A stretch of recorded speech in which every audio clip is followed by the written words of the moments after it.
I'm Melissa. I'm the president for Sunshine for All Foundation. So Sunshine for All is a nonprofit where we support children in need by addressing critical needs such as like health and educational disparities. And I'm here with Victoria. I'm William. Yeah, and I'm Asante. I'm the Community Engagement Associate here at Cradles, Crayons. Could you briefly introduce Cradles to Crayon and its mission?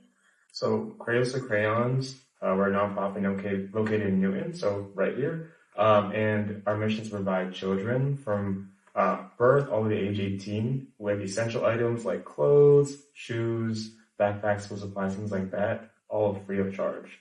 And we want to make sure every kid is prepared for school, at play, and at home. When and why was the organization founded? Organization was founded in 2002 by Lynn Margario, and the whole story behind that is she was trying to dress like her young niece, and she found out like in the drawers her niece didn't have, the niece had too many clothes, so she had a lot of new clothes with tags on it still, and I guess she had like a kind of like a light bulb situation where she's like, these clothes can go to other kids. How can I get good clothes to kids in need all around me? So from there, we had our first location in Quincy, Massachusetts, and then the second location after that was in Brighton, so like not too far from here. Now we're in Newton. About 2020, we opened this location, but we were founded in 2002, about a little over 23 years ago. What kind of donations are most needed? Our most needed donations right now would be toddler clothes, infant clothes, because of course getting used infant clothes sometimes can be tough, at least in good condition, because like stains, things like that from babies. The second thing that's very important is socks and underwear. We don't get a lot of, we only take new socks and underwear, we don't take used socks and underwear, so we have to receive those brand new via Amazon wish list, or you have to purchase it and donate it to us, so those two items for sure. What does a typical volunteer day look like? How it is, it's a 2-hour volunteer shift, so we have volunteers come in of all ages, and it's like a 10-minute orientation talking about our organization. Then we split into different stations, so we have 4 different stations. We have the big sort station, we have the sizing station, the outfit station, and then the shopping station. And 2-hour volunteer shift of sorting clothes, sizing clothes, and making outfit packs for kids. And then after that, we have a 10-minute wrap-up in the forum where we just talk about the impact we made and what everyone learned. What are some challenges that your organization might face? A challenge I'm sure a lot of organizations face, such as ours, is space. So I think we always need more space, but we make do with what we have. We have a high turnover at Cradles to Crayons, so a lot of things we receive leave the building within a week to families, so that's really great. Aside from that, I'm part of the community engagement team, and we try to get donations into the building. So a big challenge we have is getting more donations into communities in Massachusetts. We have all these purple bins outside, and we just need to get more into the communities just to serve more kids and get more donations in the building. It's one of the biggest issues we face right now. How do you guys send the donations out? So we have service partners, and when I first started, I thought that we actually see the kids that we serve, and I've been here for almost 4 years now. I haven't seen one kid that we actually serve close to.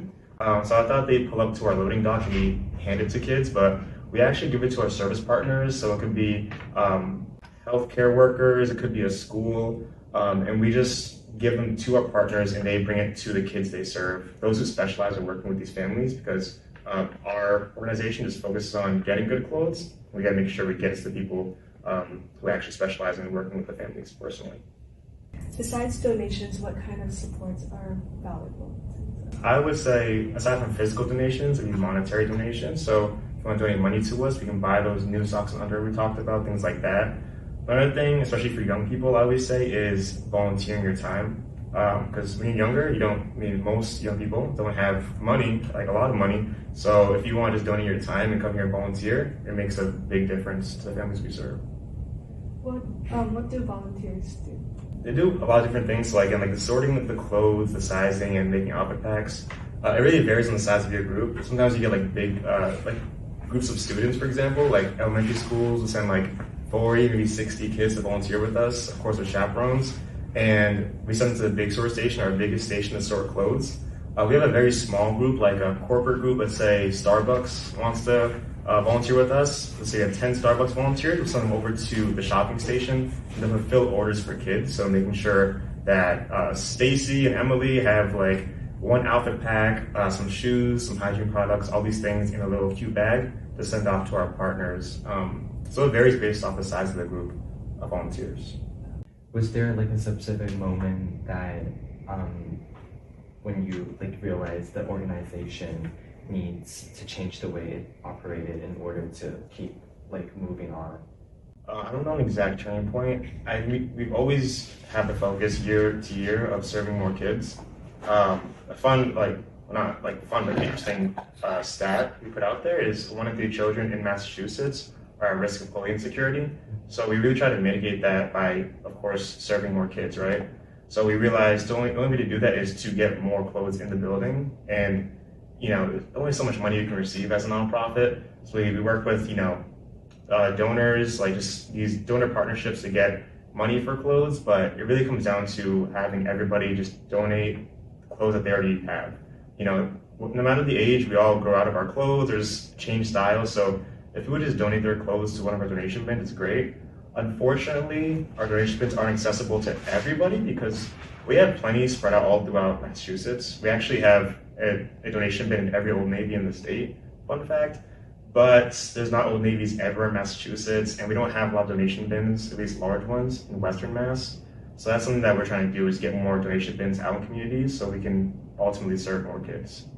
Are there any like also a turning point or a milestone that helped this organization become the organization today, like having so much volunteers and colleagues working in this organization? Big milestone is serving over 10 million, actually 11 million items organization-wide, like nationally, this past year. That's a huge milestone for us. Just seeing that number, 11 million, it's just hard to even imagine. So that's the number of items distributed over the past year. A cool stat as well is 110,000 kids served annually. So to do that consistently year by year on average is a pretty big milestone for us as of recent. When you just started this organization, it's always you have to promote yourself and then ask for volunteers and all these items. How do you overcome this and then make today's organization with this huge donations and helping children's? I've been here for 4 years. I don't know what the experience was like before, because we've been around for over 20 years, and I'm only 27, so, but I'm sure it was tough, right, trying to get the name out there and like brand awareness, and 20 years in the making, and we're still trying to get our name out there, and just in Massachusetts, right? But we always have high hopes. Everyone who's here at Cradles or Crayons, all the staff, like they're all great people. Of course, we're here to help kids at the end of the day. So we trust in our community. We trust in everybody that it's good people everywhere. I think that's something we always forget. It's good people everywhere wants to donate something. And I'll say over and over again, donating your time, just taking time just out of your day just to be here and help kids, volunteer. It doesn't make a big difference and chips away. But I wish I could talk more about what it was like back then. I've heard some stories of like how tough it was logistically in the old locations in Brighton and Quincy, and how things have gotten better over the years with organizing donations, making a better volunteer experience. So are there any advice would you give to young people who want to create meaningful impacts to their communities? One thing I always mention is use clothes, because as you're young, right, we're outgrowing clothes. Like up until you're like 18, you're just getting a little bit taller, your feet are getting bigger, you have shoes you just don't want anymore, don't fit anymore, things like that.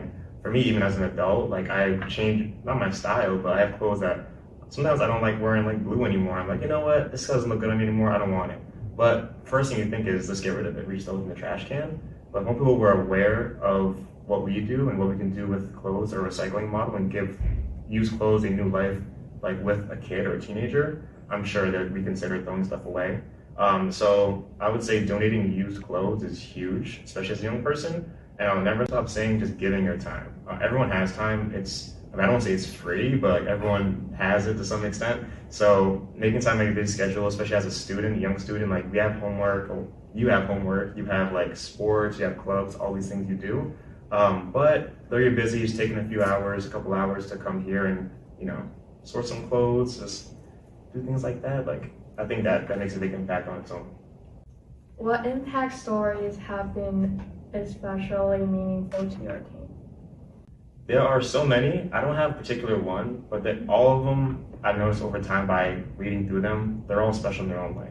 And they're tough to read, but also at the same time, it's very inspiring to read because each situation is different. So I don't have a specific one I can choose, but for example, they have some of one single parent with 3 kids, 4 kids, or maybe one's going through a surgery or these household expenses that it's just like a surprise. Like when you're an adult, you don't see everything coming at you; it just springs onto you. So seeing these stories and seeing how we can give stuff for free and just to alleviate some of the financial pressure on families, it really just shows how little things make a big difference. Yeah, what you guys do is so inspiring to our Sunshine funding because we have a different focus and we are more we often help children with cancer and their families, so we often get food donations or their Amazon wish lists, and sometimes we go cook for them, but you guys are more for clothing and supplies. Mm-hmm. So I wanted to ask if you have any ideas for future goals or cooperating with other nonprofits or our foundation. I think that's something we can definitely brainstorm together with. I think there's so many things we can do together, like our organization with other nonprofits that we just haven't tapped into yet. But with common goals in mind, I can see like a community event happening, things like that. Right now, I don't have any on my calendar that I can think of that I can compare. But I think that would be a great idea to do something between Cradles to Crayons and your foundation. That'd be amazing. What would you like the public to understand about child poverty and basic needs like insecurities? So when you're younger, I think that you feel like, at least I'll speak for myself, I felt like there's not much I could do for other people. There's not much I can do that's the world that's actually impactful, because I feel like I don't have anything. Until you get a job, you're okay, I have a little something, have some money. But as a young person, I think that giving your time is so important. We all have time, so I think if you take the time to be a little more practical, right? To do a donation drive in your community, or just to volunteer, whether it's here at your foundation, volunteer at a soup kitchen or someplace like that, like a pantry. That makes a huge difference. It's educational, it's impactful. These things actually make a difference in the world. I feel like we don't think about it enough. And continuing to do that as an adult is also very important. I didn't start doing that until I was about 17, 18. And that's where I realized I wanted to get into this kind of work. But I do feel like a lot of young people don't realize that. I say young people because as you get older, you realize it's more of it's different. But that's my advice. That's my advice. How did you get into this role, and what do you do specifically?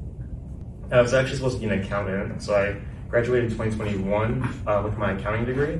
And then I noticed while I was in school, I was a senior in college, I didn't want to be an accountant, but I had to finish my degree. So I ended up here. I was actually working in the warehouse area, and I was working with volunteers. I just wanted to see how I can, better my community and just make an impact and, work day to day for just impact the world rather than just work for myself.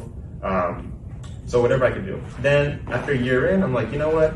I want to flex some of my other skills. So I ended up moving to this team, the community engagement team. And again, we have a very umbrella of responsibilities. So our main goal is to get donations in the building, physical donations, so people can sort them in the Giving Factory. Also, it's awareness of Cradles to Crayons. So we're the faces of Cradles to Crayons in a way, where we go to schools, talk about organization. Might go to a corporate office in Boston and talk to some workers, a team about Cradles to Crayons, things like that. So you have to be a jack of all trades, giving speeches, but also you gotta get your hands dirty, picking up donations from school sometimes, and yeah, we do a little bit of everything, but that's how I got started. And what advice do you have for other nonprofits or organizations to grow this organization?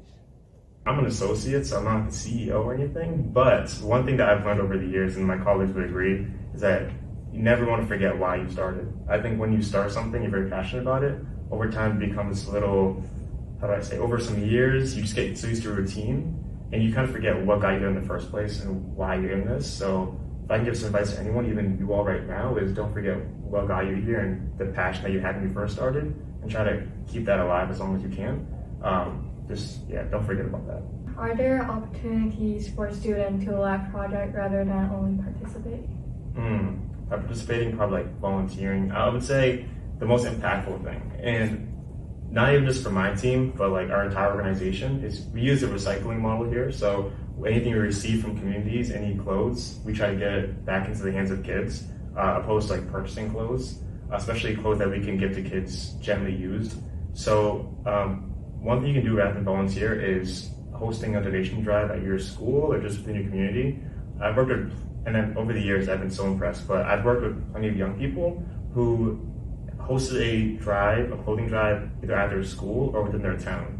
And I don't know how they do it. I was not this ambitious when I was young, but they put flyers out, like old school flyers, or they'll go on Facebook or Instagram, say, hey, I'm collecting clothes for this date to this date, drop clothes off at this address, or I'll pick it up from your doorstep, something like that. Or even just in your school, work with your principal and say, hey, I have this donation box from Cradles, I'm put it right here, we'll do it for a whole month. And that alone, like some kids want to donate. Some people have stuff, they're just not aware of opportunities to do so. So if you put the opportunity in front of somebody, especially nowadays, convenience is key. So if you make it easy for someone to donate, they most likely will. I'm sure a lot of people want to help people, they just don't know how to get started.